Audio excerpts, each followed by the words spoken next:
What up? So in this video I'm gonna show you my top 10 PlayStation 3 games. Again, I'm not showing you the best game on the system, I'm just showing you my favorites. So let's begin. The first game is God of War 3. I have it in the trilogy pack that I got from my brother. So the package is in Spanish because he lives there. And it includes the PS2 game, which are ported here in HD, and it also includes the epic ending to Kratos' revenge story. It's my favorite from the franchise. I said it in my top 10 PS2 games. The young Kratos was just different. He was ruthless and merciless. Yeah, the game didn't seem like a huge improvement when it comes to gameplay. It stayed pretty much true to its roots. But the game started already such a spectacular way. They're throwing you in against a boss fight, and the boss fights, I'm telling you, they are the best from the series. It's just like the way Kratos took out those gods is just savage. It's just pure savage. It's an epic ending to Kratos' revenge story. Amazing. Third game got remastered on PS4. I've never played a remastered game, only played the original game. Absolutely amazing experience. Yeah, also the Ascension game was pretty good. The problem with that game was, like I said, it stayed true to its roots, and you know, it wasn't that spectacular, and I think maybe that's the reason people didn't appreciate it as much, because it got a little bit too repetitive and it wasn't that spectacular like the third game. So, but it's still a good game. The next game is GTA 4. I got the complete edition with the DLCs. Just in case you're wondering why 4 and not 5, it's because GTA 4, at least for me, had a better atmosphere. It was somehow darker, the story was more interesting for me. Nico Bellic coming to the US to his cousin just to find out that everything he said about America was technically not true was hilarious and was just so cool. GTA 5 felt more like a parody, and in my opinion they overdid it with the humor. It was just crazy. Don't get me wrong, GTA 4 had a lot of funny stuff and crazy characters too, but it had a better balance. And GTA 5, like I said, it was just over the top crazy, and a lot of stuff that people really found hilarious and funny. I actually ended up finding it more annoying, to be honest. Like I said, I got the complete edition that includes the DLCs. And those you play once as Johnny from the Lost and Damned biker gang. And the thing I like about that DLC, there was a little gameplay twist because he was a biker. He would have a better grip over the bikes and better control, and when you were driving with a car, not that much. And I actually liked that little feature for whatever reason. I like the DLC. They did him dirty though on GTA 5. They did him really dirty though. And the other DLC was the Ballad of the Gay Tony, where you play as Luis, and he was the friend of Gay Tony, and he is somewhat of a bouncer, an errand boy for him. And I think the DLC, you know, the Ballad of the Gay Tony, I actually liked it a bit better because I like the nightlife thing with the disco mini games. The complete edition, amazing experience. This one never got remastered, unfortunately, but it has aged pretty good on the PS3. I highly recommend to play this. Amazing game. The next game is Infamous.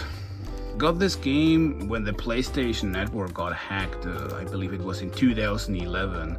Sony gave you as an apology one of 3 games you could choose, and you could decide between Infamous, Wipeout, and Dead Nation. That was a zombie shooter with a top-down camera angle. I picked Infamous, and I also have some bunch of fake accounts, so the other one as well, I guess. Any other first game is my favorite game. Again, I prefer just this gray and dark atmosphere from it. I also like Cole's design as well, because he looks like one of those French actors from the Banlieue 13 movies, like those, you know, parkour movies with David Bell. And also the fact that in this game, in the first game, you really felt like an anti-hero. You know, the game gives you like, you play as Cole and he gets his powers, and you can pretty much decide if you want to do good or be good or be bad. And if you decide to do bad stuff, you were like an anti-hero, and I chose that side. And that the cutscenes and everything had just a much darker and so much cooler impact, and also the ending was really dark, and I really loved that. In the second game, I have the feeling the game tries to push you a little bit more into the hero side. You know, the conversations, Cole always sounded like a good guy, even though you annihilated an entire block. So this is why I prefer the first game. Yeah, Infamous, amazing game. Recommend it. Next game is Killzone II. I remember when this game was announced in the E3 2005. That trailer was mind-blowing. I mean, we kind of knew that it was not going to look like that, but damn, they showed already PS5 graphics with that trailer. There were actually some people that actually believed that it's going to be like that, so it also had some negative feedback as well. But anyhow, the game when it was released still looked amazing.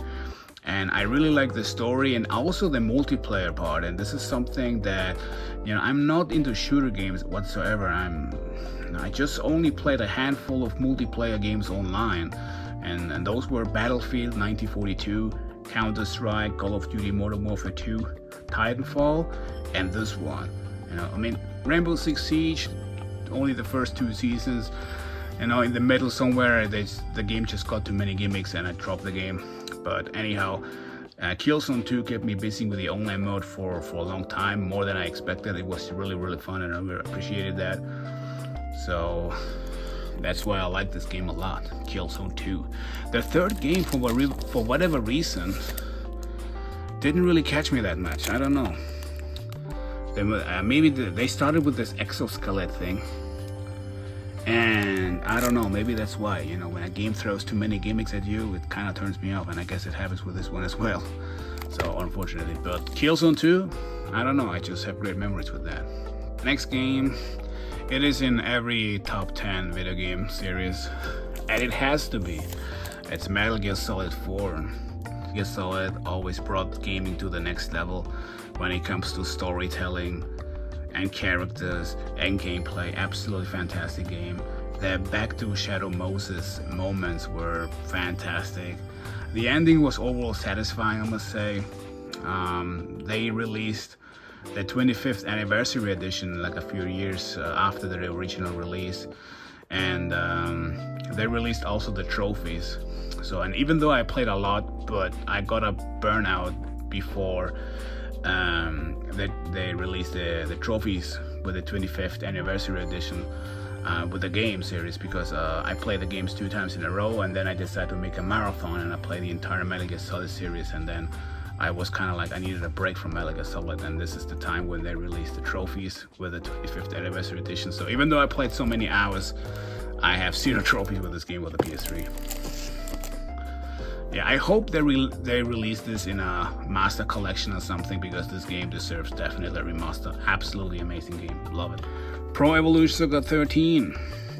I'm a hardcore Pro Evo fan, and of course there has to be one Pro Evolution Soccer game in this video as well.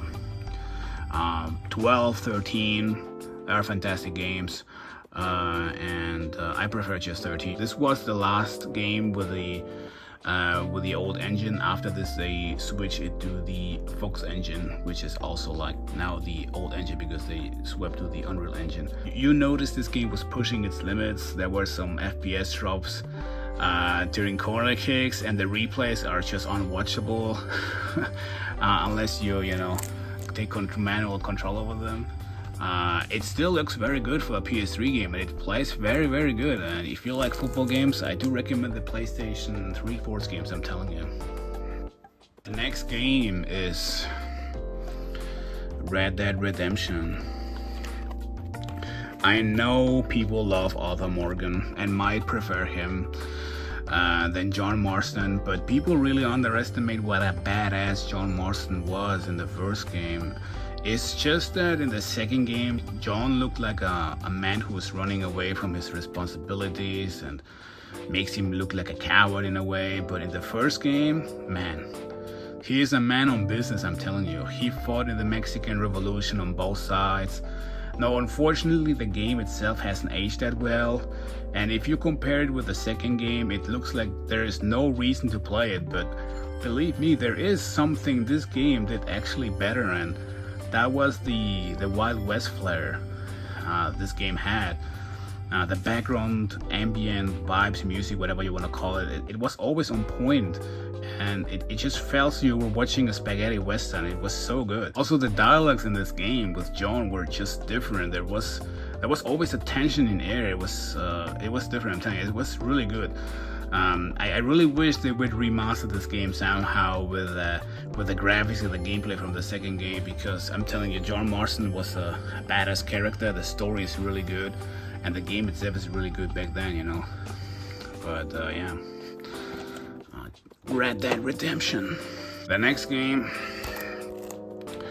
Street Fighter 4, or in this case, Super Street Fighter 4. Street Fighter 4 is my favorite Street Fighter game by miles. I just loved everything from this game so much more than any other Street Fighter game. The character designs, the combos, the specials, the ultras, the FATCs. I just love this game a lot. I just really love it. I play this game also like crazy online. I even bought myself a tournament edition stick.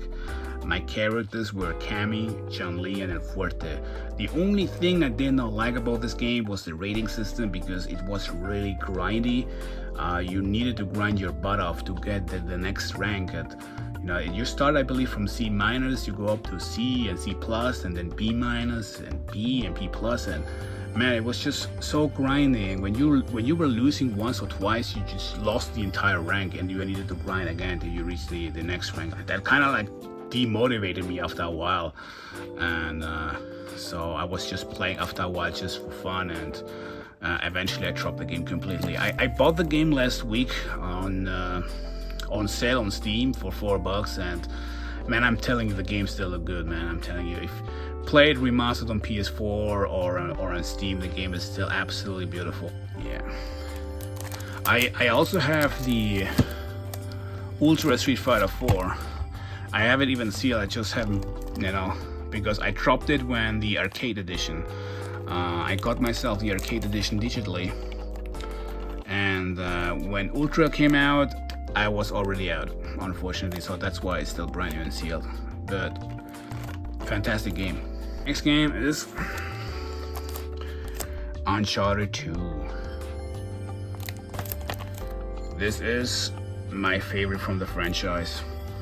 I remember when I saw the announcement trailer, Nathan Drake was sitting on a train with a bullet wound, and he was saying, "That's my blood. That's a lot of my blood." And then he fell down and he grabbed something, and that was the announcement trailer, and I was like, all right, just tell me when and how much I need to pay. And I haven't seen, after this announcement, I haven't seen anything, no gameplay, nothing. I was, all right, I'm buying it, I get it, you know, it's gonna be epic.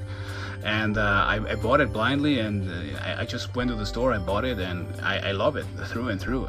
Everything from it, the multiplayer, everything was so fantastic in this game. It's also weird because I was not a big fan of the first game. I always thought the first game looked good, but wasn't that good. But the second, man, damn, this game was, what a dope game this is, man, I'm telling you. Also, this game was remastered for the PS4, but I also never played the remastered version, only played the original. I will eventually play it because I have the collection. Next game, X-Men Origins Wolverine. Now, the movie itself was okay, I was not a big fan of, but the game is, next to God of War 3, one of my favorite hack and slash games. I highly doubt that the new PS5 Wolverine game is gonna have half of the gore that this game has. I mean, the stealth moves of Wolverine was literally sneaking behind an enemy and chopping his head off, you know. Really love the regeneration details also, like the enemies were shooting at you and you see like how the flash of Logan would, you know, just build up and regenerate. Was fantastic details. I love it. The only thing I did not like about this game was these never-ending repetitive mutant mini bosses that you have to defeat, and they were just so tanky. You know, they were not hard whatsoever. They were just really annoying because the health bar to take them out, it just took forever, and they are so tanky, and I was kind of annoying, to be honest. But besides that, the game was fantastic, beautiful. I love it. I highly recommend to play it. Alright, those are my top 10 favorite PlayStation 3 games. Let me know in the comment section which are yours. And thank you for watching the video. Thank you, bye.